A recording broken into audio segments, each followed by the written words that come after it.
Hello everyone! Welcome po sa ating channel. This is Coach Jarrett. Kamusta kayo guys? Kamusta kayo sa break? Session resumes! Wala akong gavel eh. Makabili nga ng gavel sa Lazada. Kano ba gavel? para meron tayong drama-drama dito. Kunyari Senate session tayo guys. O kaya congressional session. Pero kunyari lang yun ha, hindi tayo ganun. No? At hindi rin tayo magpapanggap na korte, lalong-lalo na, mahirap na.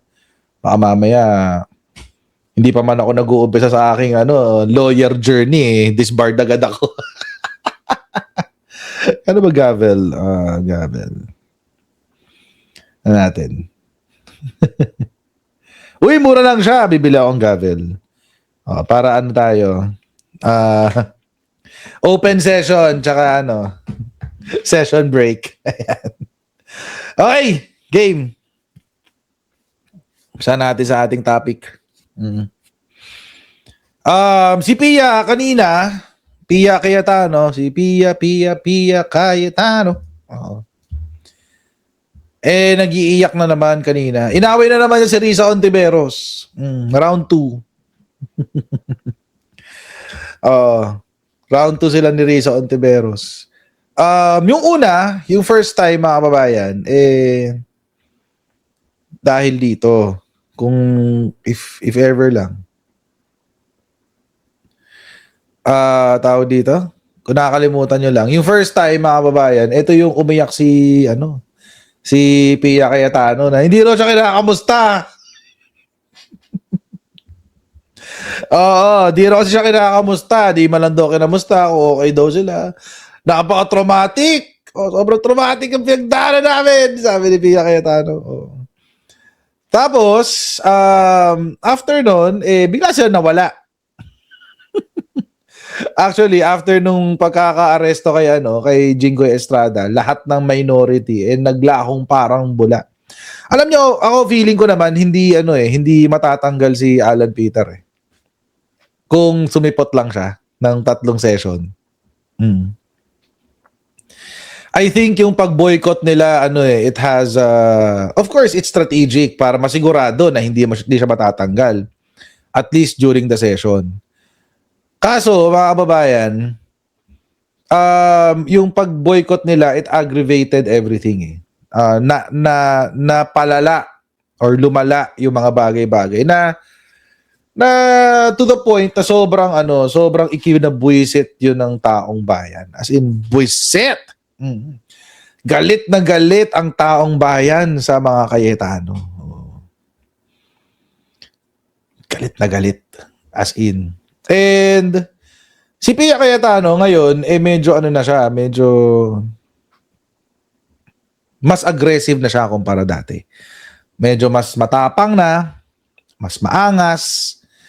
Ano pa ba? Ganon siya ngayon. Tulad kanina, nagulat ako dito sa interaction na to kasi maliban pa doon sa tawag dito, sa ginawa ni publicity stunt ni PR stunt ni Marcoleta kanina. Yung out of the blue, ayaw niyang ikumpirma yung mga generals. Basta tawa pa ako doon kasi ang sabi ni Marcoleta, doon sa hearing na yun kanina, sa confirmation ng mga generals, sabi niya, wala namang may kasalanan dito, ganyan. Walang may kasalanan. Oo, ganun na talaga ang nangyari, nalampasan na sila, bla bla bla bla bla bla. Hindi, merong may kasalanan. At sinong may kasalanan? Yung grupo ni Alan Peter Cayetano. Kasi dapat noon pa sila makukumpirma. Ang sinasabi kasi ni Marcoleta, hindi na raw sila pwedeng kumpirmahin kasi nag-adjourn sine die ang Kongreso. Tama naman, nag-adjourn na sine die. Pero ito ay pending action before the Senate adjourned. Also, mga kababayan, hindi lang sa pending action. Kaya hindi rin nangyari ito, kaya maraming na pending na mga actions ay dahil nag-boycott sila ng 3 araw. So kung sasabihin niya na walang may kasalanan, napakalaking kasinungalingan nun. Sila ang may kasalanan. Sila ang may kasalanan. Sila Marcoleta, si Cayetano, yung magkapatid na Cayetano, magkapatid na Villar, si Aimee, si Robin, si Bongo.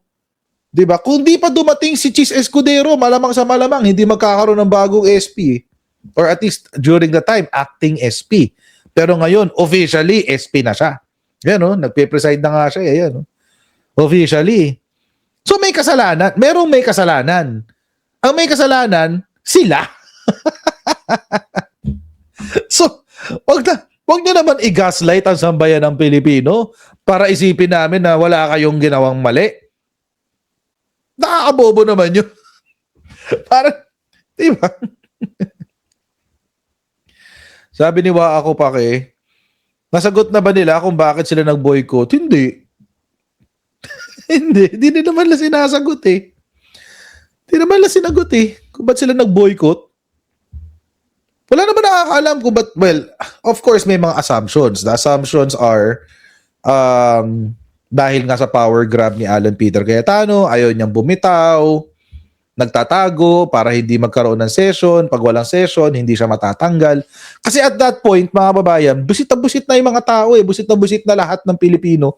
Busit na lahat ng mga senador kay Alan Peter. Tapos nangyari pa yung pag-aresto kay Jinggoy Estrada, lalong nakasira yun, nakababa ng moral ng majority at the time.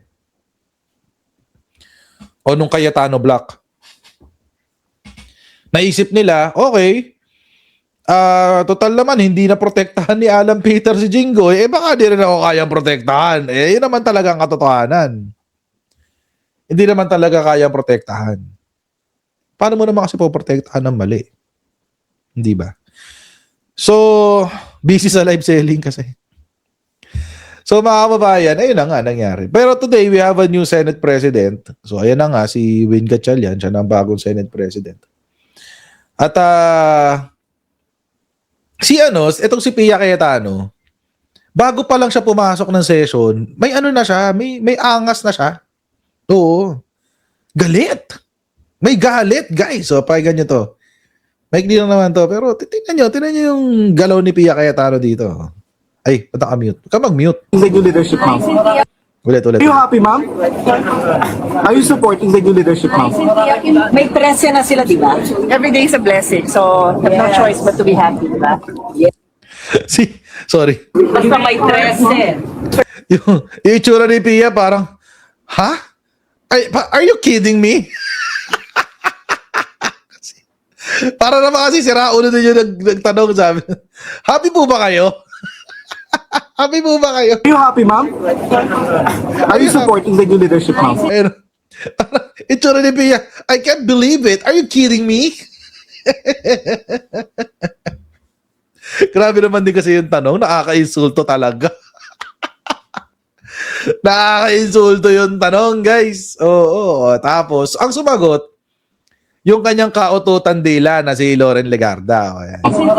May presya na sila, di ba? Every day is a blessing. So, have no choice but to be happy, di ba? Yes. Basta may presya. 13, di ba? Common sense, di ba? What's in the rules? What's in the Constitution? When you have 13, yun lang. So, pag hindi sumunod sa rules, doon lang naman kami may problema. Pero pag sumunod sa Constitution at sa rules, no problem. That's how it is. Thank you, ma'am. Common sense, di ba? May 13 sila, bla bla bla. Galit yan. Kamusta ka na, Senator Pia?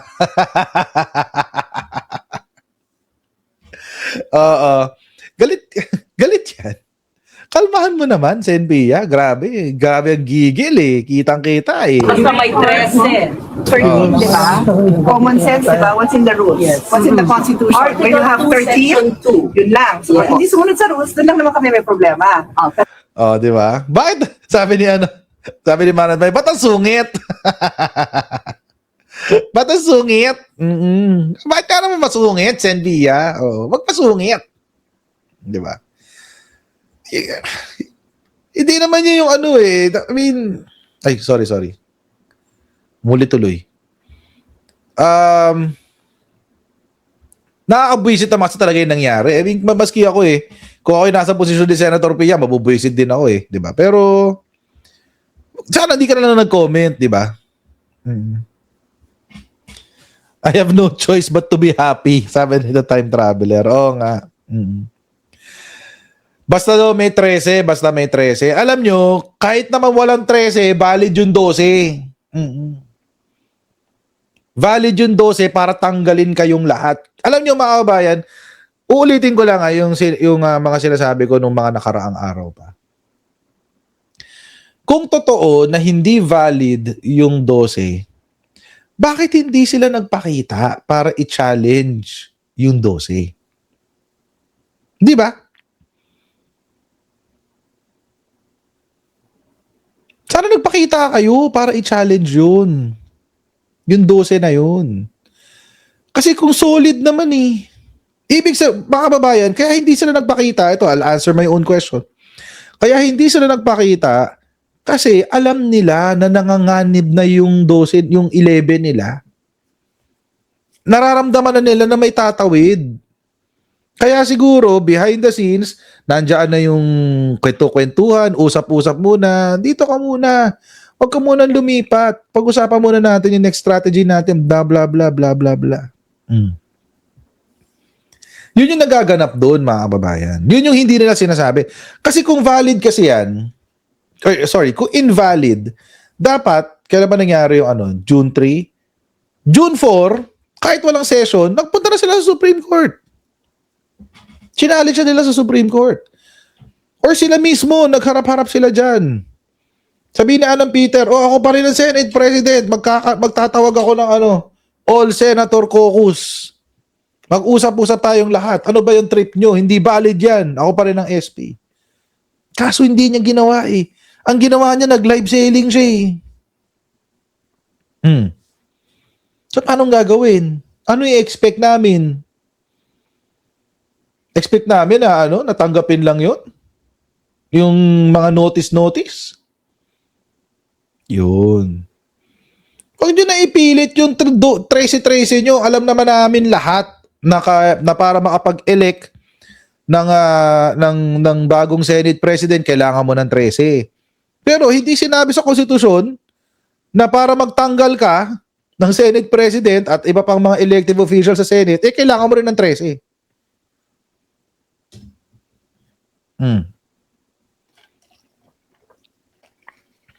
He could have challenged them outright. He could. And I mentioned I mean, mga shoulda, coulda, woulda.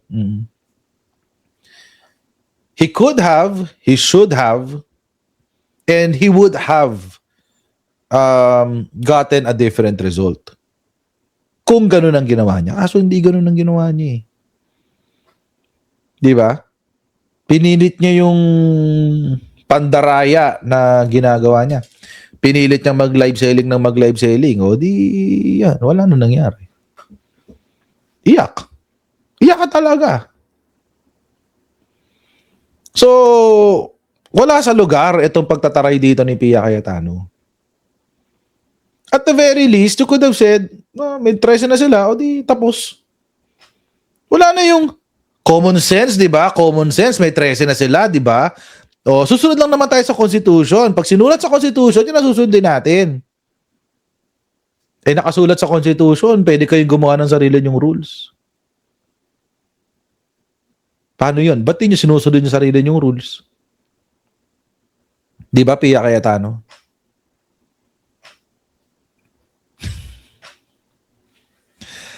Nakasulat din naman yun sa nakasulat din naman sa Constitution yun na ang Senate ay pwedeng gumawa ng kanilang sariling rules sa kung paano sila mag-handle ng kanilang mga business.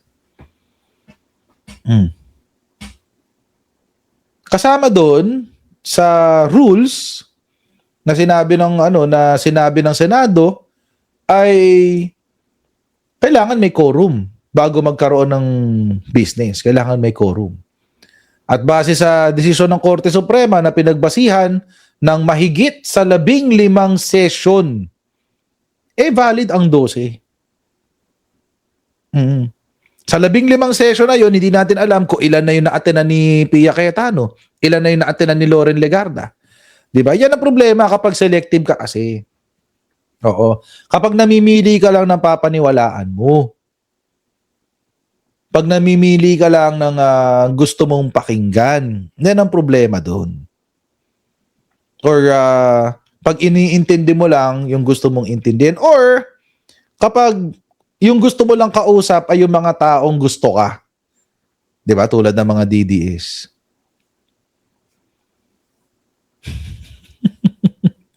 Kasi yun lang naman yung yun lang naman yung mga mensahe nila, yung mga mensahe ni Alan Peter Cayetano patungkol sa mga DDS yun eh.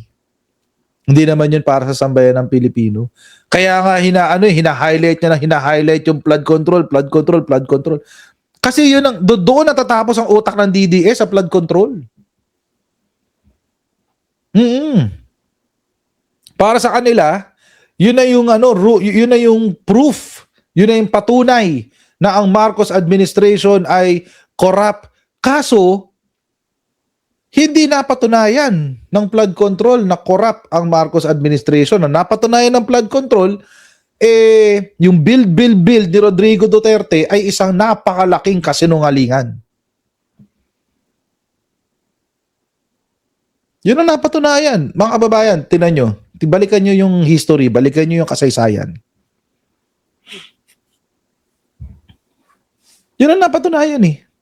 Na ang build ni Rodrigo Duterte ay isang napakalaking kasinungalingan. Ang build ang naging ina ng katiwalian sa infrastructure ng Pilipinas. 2016, sinabi ng Diskaya na doon sila nag-umpisang yumaman.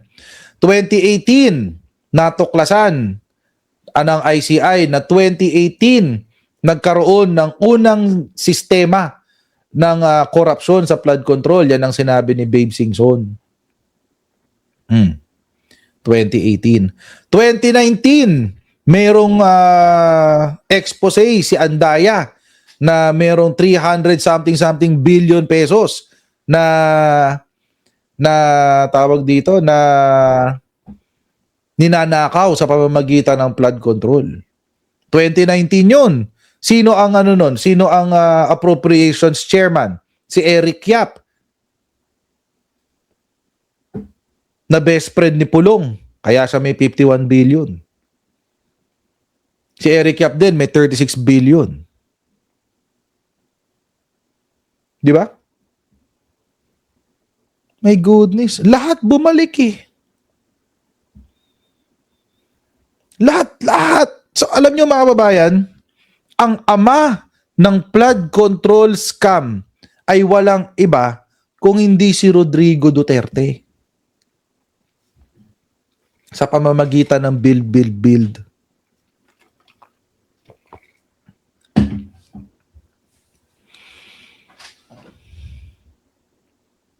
Tigas ng mukha, di ba? Tapos ngayon, gusto pa nilang manggulo ng bansa. Mga siraulo talaga. Mga siraulo talaga pamilyang Duterte. Siraulo talaga. Saltik.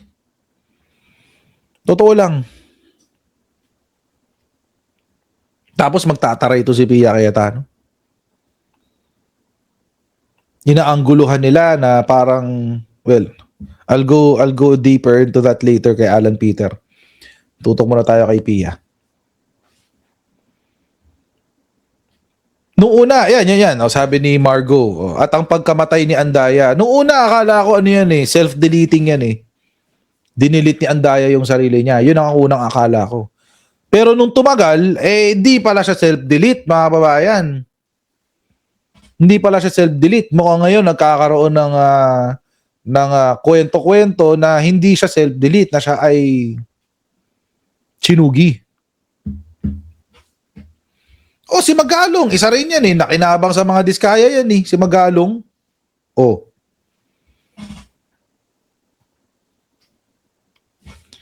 Sabi ni Art and Glow, kaya pala sabi mo, coach, nakakupit si Digong ng 1 trillion pesos. Hindi, computation ko lang naman yun. Computation ko lang.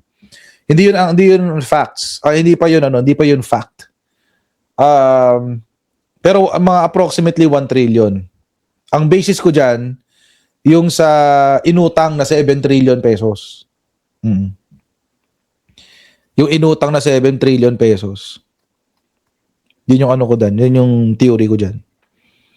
So, kasi, ang pandemic response, nasa 600 billion lang, out of the 7 trillion, 7.2 if I'm not mistaken. 600 billion yung pandemic response, tapos, yung natitira na 4.5 billion yata, if I'm not mistaken, or 5 billion, napunta sa national budget for 2021 or 2022. Either of the two. So, may sobra ka. May sobra kang budget. Oo. Ay, for 2021 pala. Sorry. Budget for 2021. So, may sobra ka na approximately mga 1 trillion or 1.8 trillion. Or 1.2 pala trillion. More or less. So, nasaan ngayon yung 1 point something trillion na yun? Pangalawa, mga kababayan, na feeling ko kasama na sobrang corrupt talaga ni Digong hanggang ngayon, hindi natin malaman kung bakit hindi ginagamit yung ng Malacanang yung Gulf Stream. Yung Gulf Stream. Ano ba nangyari doon? Na-privatize na ba yun? Ano ba nangyari doon? Hindi natin alam. Anyway. So, yun. Ay. Anyway. Going back. Balikan natin itong kwentuhan natin kay Pia. So, again, mga kababayan, si Garjola, hindi. Buhay pa si Garjola. Buhay pa si Garjola. Kasama nga siya sa ngayon sa flood control ngayon Si Andaya, hindi si Garjola. Si Andaya. Si Edwin Garjola, buhay pa yun. Kasama siya sa iniimbestigahan ngayon dahil siya sa flood control. Anyway, tuloy tayo. So ito yung una niyang ito yung una niyang meltdown. Common sense, 'di ba? Common sense. O ito yung pangalawa. Ang pinagbuntunan niya ng inis, si Risa Ontiveros. Ito. Hearing of amendments is hereby open. Mr. President, I move that we recognize once again the sponsor, Senator Risa Ontiveros, and to make their propose her amendment is no other than Senator Pia Cayetano. We recognize the gentle lady from Panay, Senator Risa Ontiveros, and to propound amendments, gentle lady from Taguig, Senator Pia Cayetano. Thank you, Mr. President. Will Her Honor be willing to hear this representation's proposed amendments? Definitely, Mr. President.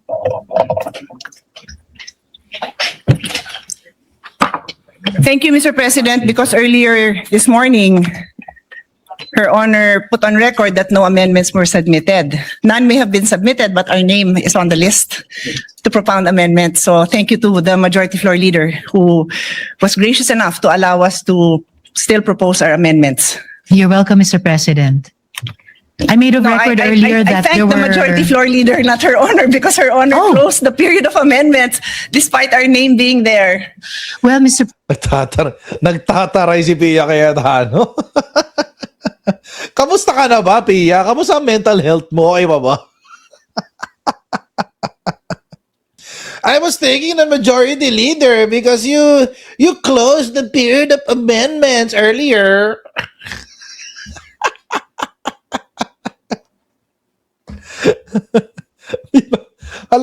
Gigil na gigil si nagpaka-Karen. Pia, ang pangalan mo, hindi Karen.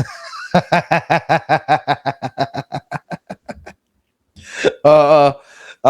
Senator Pia. Pia ang pangalan mo, ha? Hindi Karen. Huwag ka magpaka-Karen. Kamusta ka na ba, Pia?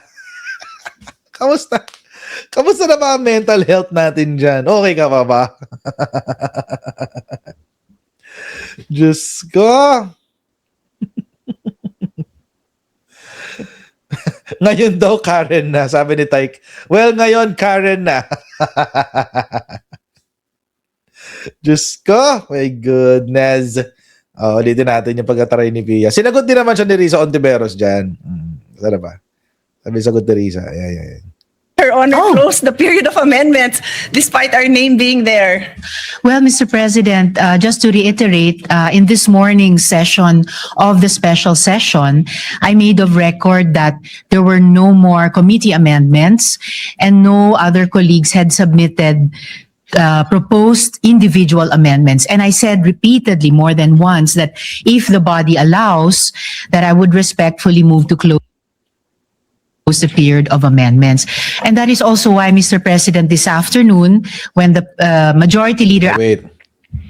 So, kasalanan naman pala ni Pia. Kasalanan ni Pia Cayetano kung bakit nasara ang period of amendments. Nasara, kaya kasalanan nila. Bakit? Kasi wala silang isinumite na amendments. Wala silang isinumite na gusto nilang baguhin doon sa bill. So, syempre, business as usual. Wala nag-submit eh. O di itutuloy ko to ng walang amendments. Walang sumasagot sa akin eh. Yun. Kasalanan mo kasi, Pia. Kalmahan mo kasi.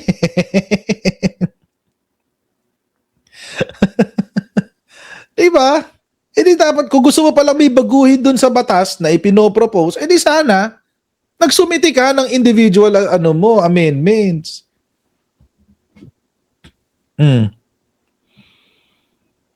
Diba? Wala siyang sinulat eh. Ayan na nga, wala rin siya sa morning session. Alam nyo, mga kababayan, simple-simple lang naman yun eh. Kung talaga interesado ka doon na mapaganda yung batas na isinusulat ni Risa Hontiveros, bakit hindi ka prepared? Bakit hindi mo isinumite beforehand? Pwede naman na hindi siya pumasok eh. Sabihin natin hindi siya pumasok. Di ba? Ay, totoo pala, hindi sila pumasok. 3 araw sila hindi pumasok. Pero, nagtatrabaho ka sa bahay. Dapat in-email mo, Senator Risa Hontiveros, ito yung ito yung amendments ko sa sa panukalang batas mo. Baka pwede natin pagdebatihan pag nag-session. Bawal ba yun? Hindi naman bawal yun eh. Para at least, mai-consider. Di ba? Hindi pala siya hindi pala siya nagsumite. Busy sila sa boycott nila. Hindi ko alam kung anong pinagagawa nila ng 3 araw.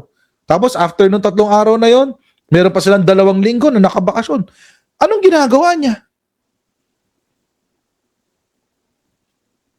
Di masasarahan ka nga ng period of amendments. Wala pa. Kaninang umaga, wala rin siya. Alam niyo ba mga kababayan, kaninang umaga, 13 lang ang nandun. Nagdatingan lang yung iba, hapon na. Si Pia Cayetano, si Loren Legarda, si Rodante Marcoleta, si Bongo. Sila lang ang pumunta.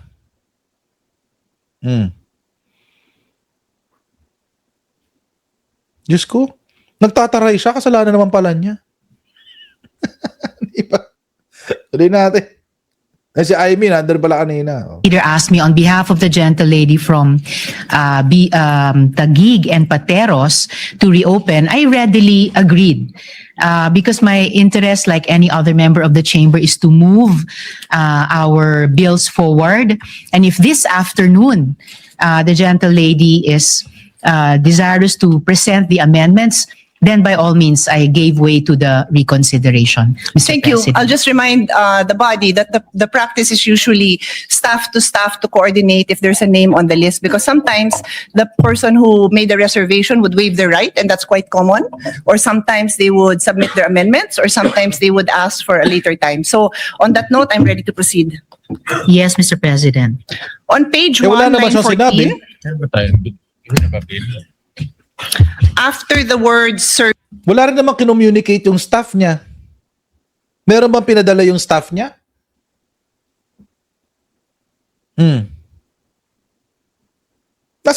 Tignan nyo ha, mabibisto dito na walang pinadala yung staff niya. Tignan nyo. services, delete the period and add a comma, then insert the phrase, thereby advancing the Philippines' commitment under the United Nations 2013 Agenda for Sustainable Development parenthesis, SDG, close parenthesis, particularly SDG 1, parenthesis, no poverty, close parenthesis, SDG 3, parenthesis, good health and well-being, close parenthesis, and SDG 10, parenthesis, reduce inequalities, close parenthesis. We submit, Mr. President. Mr. President, Yan na. that sounds very all right, and in principle, I'm ready to accept that. May I just request? I don't have a copy of the proposed amendments, so I can Ayun. be guided in accepting these proposed amendments, Mr. President.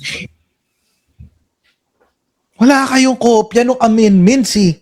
Ibig sabihin, hindi kayo nagtrabaho. Sila lang ang may kopya, hindi nila i-forward kay Risa Ontiveros. O sabi ni ano kanina, sabi ni Cayetano kanina, ni Pia, kasi staff to staff ang usapan dyan. Minsan kasi naka-cancel, minsan hindi na nagbibigay ng amendments, minsan nagbibigay ng amendments. So gusto ko lang i-make note na minsan kasi staff to staff yan. Okay, walang problema. O nasaan yung kopya ni Risa Ontiveros ng amendments? Ng mga pagbabago doon sa panukalang batas? Bakit wala siyang kopya? Sino ba magbibigay ng kopya na yan? Eh di nag-propose.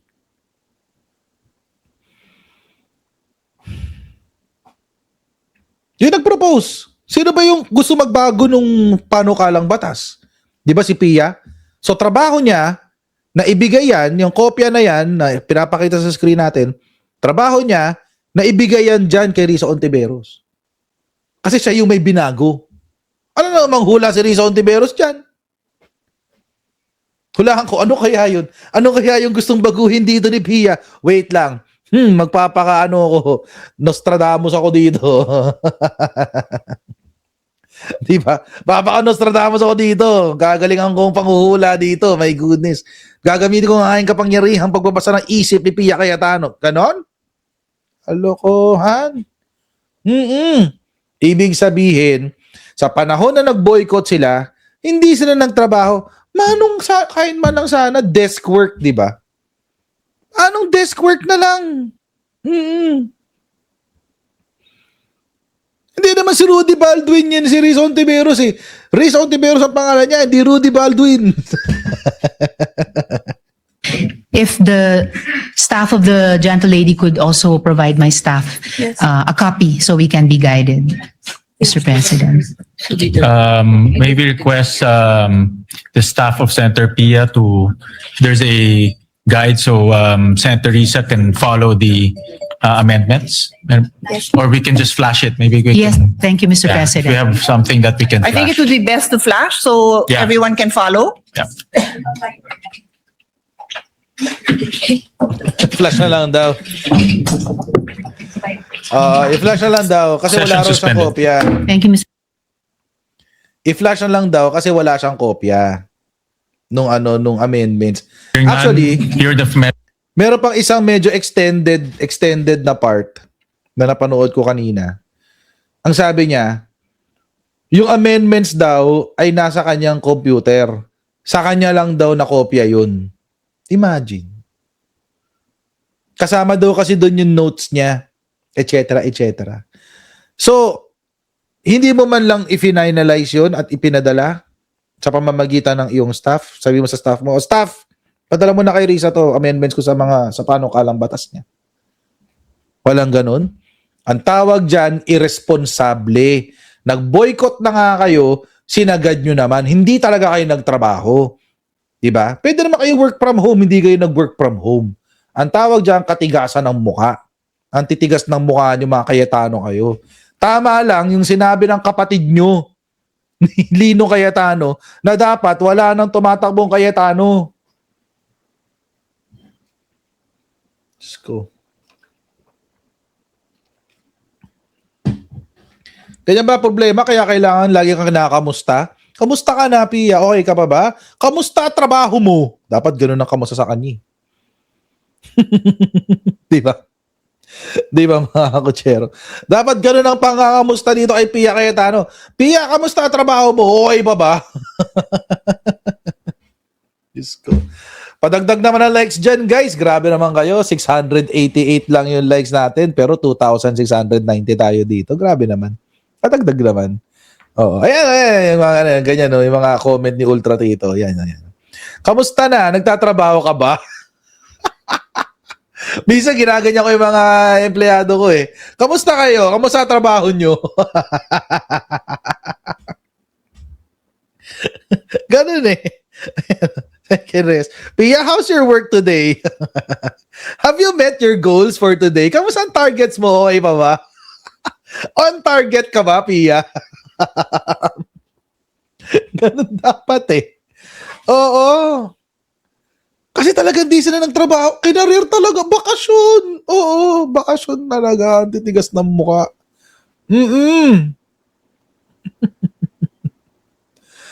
My goodness. Puro kayo malita eh. Malita kayo ng malita. O ano nangyari sa inyo? Yung totoong trabaho nyo, nakakalimutan nyo na. My goodness. Kamusta trabaho mo? Happy ka pa ba? Mukhang hindi siya happy today. Pero sabi niya kanina, di ba? Ano sinabi niya kanina? Parang no choice daw. ano? Happy ka ba today? Ito sagot sa ni Pia. So, have no choice but to be happy, di ba? No choice but to be happy. Yan ang sagot sa'yo ni Pia Cayetano. I have no choice but to be happy. Galing-galing talaga. Oo. Trabaho din tayo, Pia Cayetano, di ba? Oo. Inaway pa. Hindi ko pinagtatagol si Risa Ontiveros, mga kababayan, ha? Pero kung yun ang lalabas dito sa live stream natin na to, it is what it is. Kasi kasalanan naman talaga ni Pia. Di siya nagtrabaho eh. tapos nagyabang-yabang pa siya na tawag dito na hindi raw siya pinagbigyan sa amendments, etc. Nagyabang-yabang, naging defensive pa siya ng ganun. Tapos ang ending, hindi pala siya ready. Ang yabang-yabang eh. Di ba? Ang yabang-yabang, tapos hindi pala siya ready. May ganyan ako kaibigan before eh. Oo, ang yabang-yabang pero kapag sa thesis hindi ready. Diyos ko. No, sa thesis namin, hindi niya na-defend. Pero yabang-yabang niya. Oh, my goodness. Oo. No, anyway. Pia, kamusta ka na? Okay, move on tayo. Veron Makaraeg, salamat sa pagiging member ng ating YouTube channel. Kamusta si Matet? Gusto ko to. Kamusta si Matet? Oo. Diyos ko. Lumabas ang totoong ugali nila na patapon, sabi ni Chokozin Ungria. Oo. Patapon nga eh. Piyakin.